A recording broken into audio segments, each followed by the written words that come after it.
So, Farron, I think we're going to start talking today about this lawsuit that Stephen Miller's group has cooked up it seems like it's about a FOIA request, but I think there's some layers to this onion. Yeah, this is a really weird lawsuit. I don't even want to call it a lawsuit. I know technically it is, but it's a power grab is what's happening. And I'm hoping, once we get into this, you can explain that a little better because you know it better than I do. But what they've done here is they've sued, America First Legal has sued the Supreme Court, basically saying, listen, you have to be subjected to FOIA requests. We need to know what's going on behind the scenes. We want all these documents about Clarence Thomas and Alito and every communication you had with Sheldon Whitehouse, part of that investigation. But what it really is about is if you're subject to FOIA requests, then that means you're really an extension of the executive branch of government, which means they hope we have a little more control over what you can do. Now, again, you're the legal expert here. You can explain that probably a little bit better and how that would work, because those are some mechanisms that I'm not quite sure I fully understand. But if what the reporters say is true, then yeah, this seems like a very big issue. Well, I think we all worry about them playing four-dimensional chess, but I think in this case they're eating the game pieces. And so if we look at, I've read the 14-page complaint, and a complaint is a document that starts a lawsuit. This is political talking points. They're very upset about some things that had to be disclosed and the definition of personal hospitality.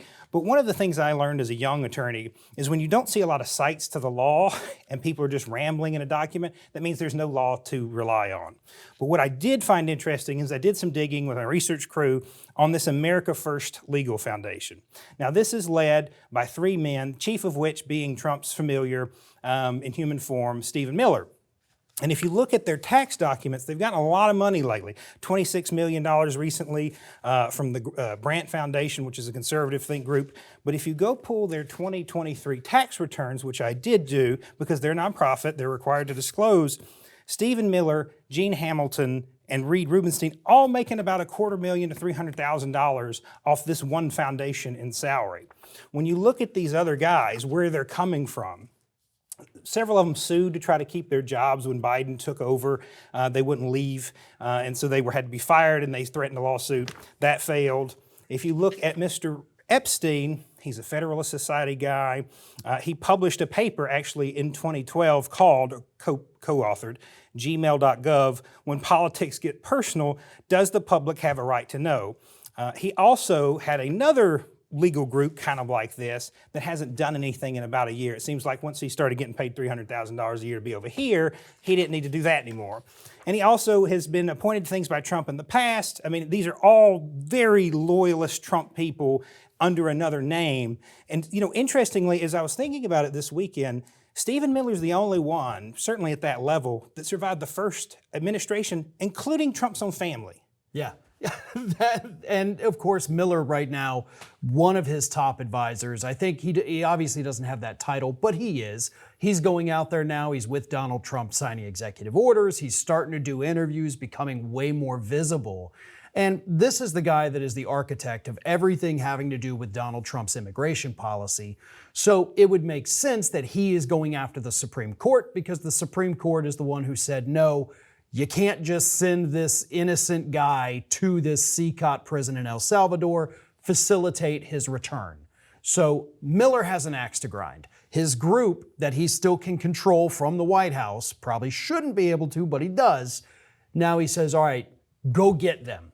Go after these people. We need the control of the Supreme Court. We need to let them know we're not playing around, which is a weird message to send to the highest court in the land. You don't play with them at all. It doesn't matter. They tell you what you can and can't do. And this administration, Stephen Miller in particular, seems to have a very real problem with that.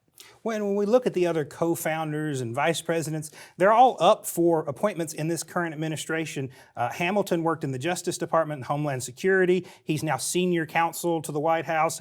We've got Reed Rubenstein, who's the senior vice president and has been nominated to be a State Department legal advisor. So, I mean, the incestuous, so they're getting money from this, they're bringing lawsuits, And what's interesting is if you pay attention to what they're suing, then the executive generally mocks it. So the group petitioned the Department of Education to investigate 5 schools in certain states. 2 weeks later, the Department of Education launches the investigation that they filed the lawsuit with. So this is hand-in-glove action from the executive branch, just guised as legal action through this nonprofit.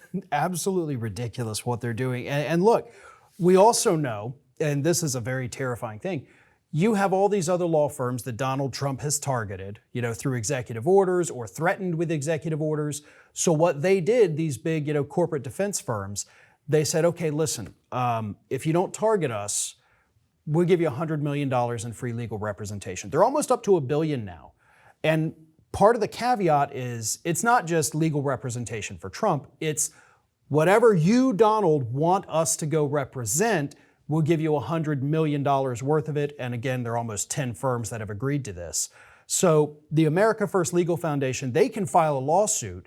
And then if they start to feel like, uh-oh, we're getting underwater, we're not doing well because I don't think they're very talented, they got almost $1 billion in some of the biggest law firms on the planet that they can call up and say, hey, we're cashing in our favor now. You send your big dogs in here to file, an amicus brief with it, whatever it may be, get us some legal support. And that's what's truly terrifying, because these people may be incompetent, just evil to the point of being stupid. Those other lawyers that now owe them big favors are not. And that's scary. Well, I encourage everyone to watch Stephen Miller. He likes to operate in the shadows a little bit, but this group is going to be a bellwether, I think, unfortunately, of things to come, and what they're doing will become policy, and what policy Donald puts out is going to become their next lawsuit.